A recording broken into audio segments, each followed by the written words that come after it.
Assalamualaikum warahmatullahi wabarakatuh. Halo Goboters, apa kabarnya? Masih kucing-kucingan sama debt collector? Harta tahta dunia adalah impian dari kebanyakan orang. Namun, apa jadinya jika semua itu diraih dengan singkat, mudah, dan hanya bermodalkan kepercayaan diri? Film yang akan kita rangkum kali ini terinspirasi dari kisah nyata seorang remaja bernama Frank William Abagnale Jr. yang berhasil menjadi pilot, dokter, dan pengacara di umurnya yang masih sangat muda. Dia juga berhasil memalsukan banyak cek bernilai jutaan dolar. Tanpa banyak spoiler di awal, langsung aja kita masuk ke filmnya. Here we go, cari posisi nyaman, nyalakan udut, selamat menonton, dan ini dia, Catch Me If You Can.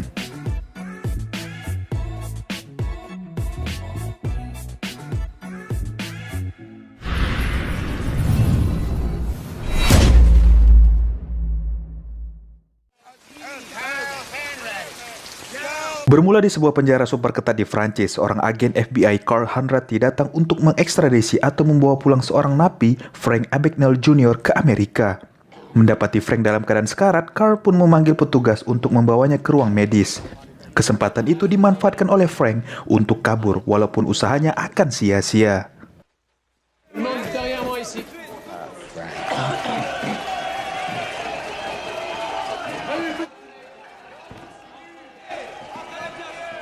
Let's go home.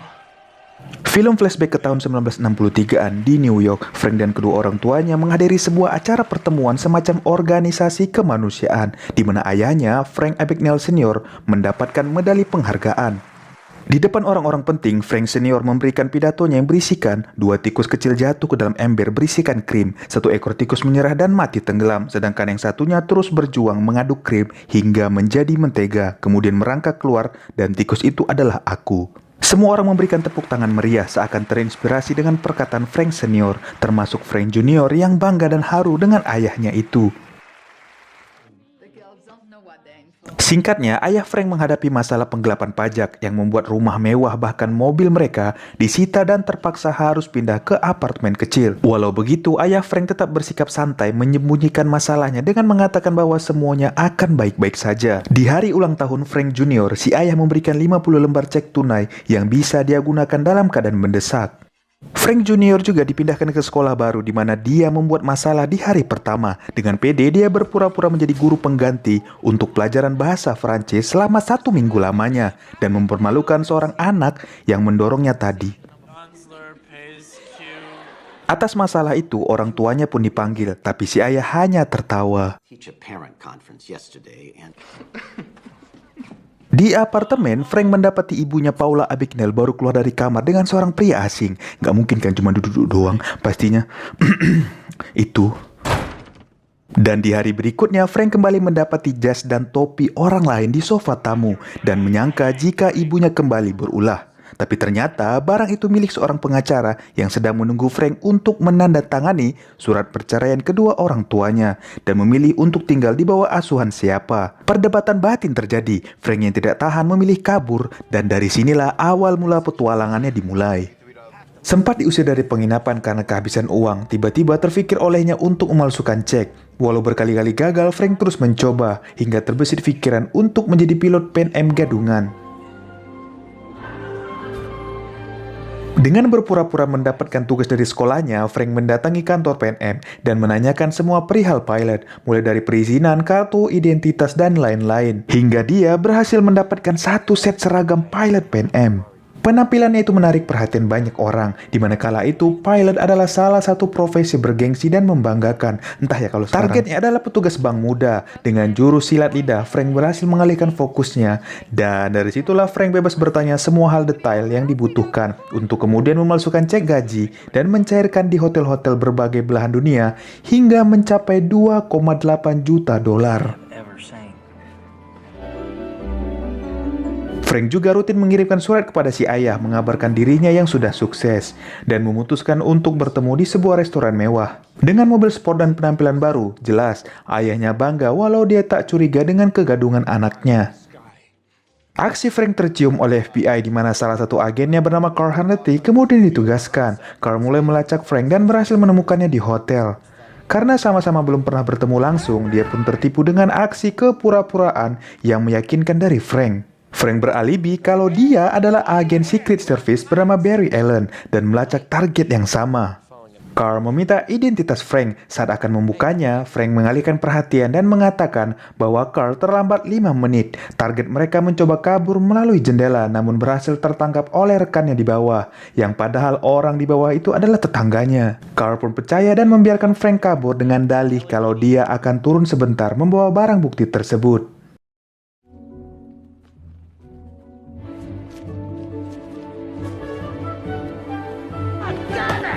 Merasa bersalah, Frank menelpon Carl, namun dia justru menyindirnya jika Frank menelpon bukan untuk meminta maaf, melainkan tidak memiliki orang lain untuk dihubungi.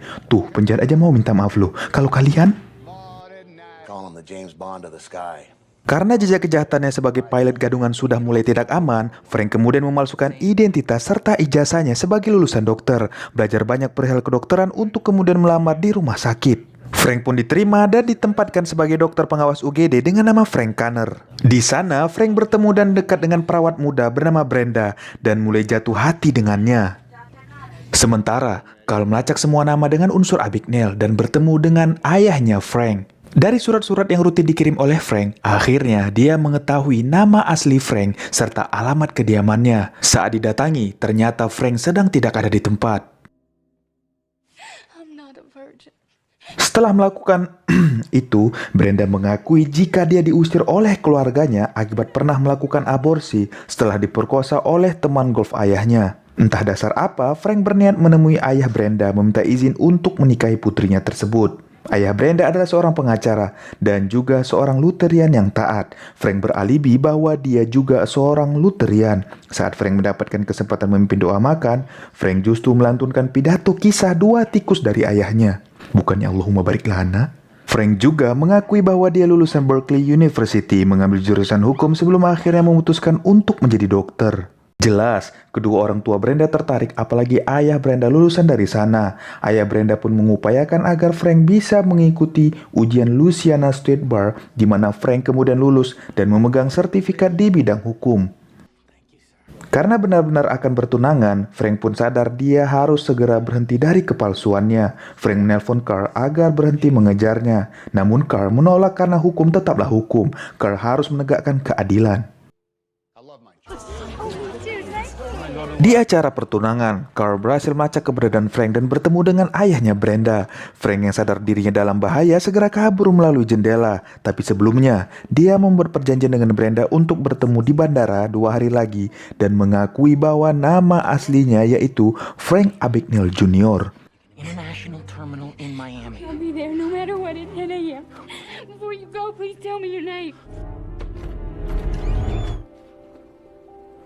Sesuai janji, Frank datang untuk menjemput Brenda di Bandara Internasional Miami. Tetapi ketika dia melihat Brenda diikuti oleh agen FBI yang menyamar, Frank terpaksa meninggalkan Brenda dan pergi sendirian.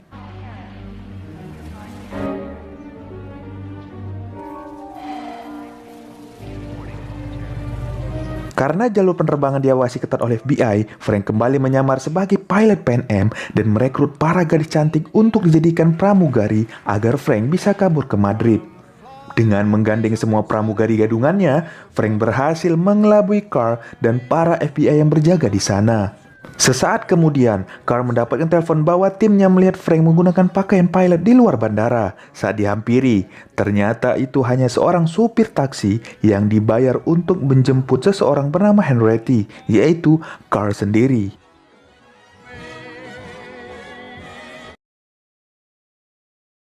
Australia, Singapore. He's making real checks, sir. Sementara Frank terus menggelapkan cek dan mencairkannya di berbagai belahan dunia. Hingga Carl mendatangi sebuah tempat percetakan cek di mana dengan bukti cek palsu buatan Frank, Carl dan timnya mendapatkan informasi bahwa cek tersebut menggunakan tinta yang hanya digunakan di beberapa negara, termasuk salah satunya Prancis. Tapi sebelumnya Carl sudah mengetahui jika Frank memiliki darah Prancis dari ibunya. Carl pun melacak keberadaan Frank di Prancis dan menemukannya di sebuah pabrik percetakan. Dengan santai, Frank menyambut Carl saat akan berniat kabur. Carl mengatakan jika di luar para polisi Prancis telah mengepungnya. Frank, that there was no other way for it to end. Dan jika kalian perhatikan, polisi yang menahan Frank adalah Frank Abagnale Jr. yang asli. Ini komuknya.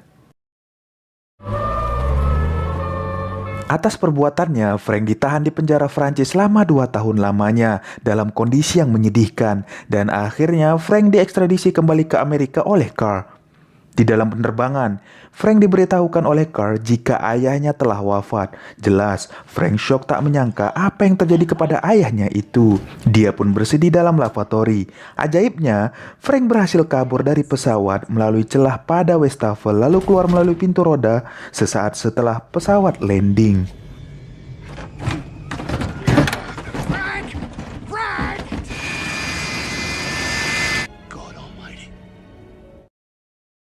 Frank pun kabur menuju kediaman ibunya yang ternyata sudah memiliki keluarga baru bahagia. Sesaat setelahnya, Carl datang menjemput dan Frank bersedia ditangkap sebelum ibunya menyadari siapa dirinya yang sebenarnya.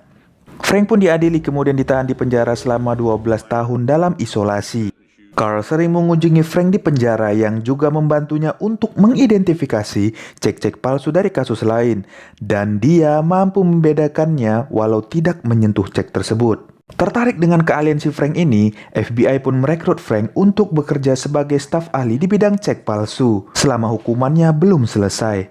Bosan dengan rutinitas di dalam ruangan, Frank kembali berhasrat untuk kembali terbang saat melihat seragam pilot.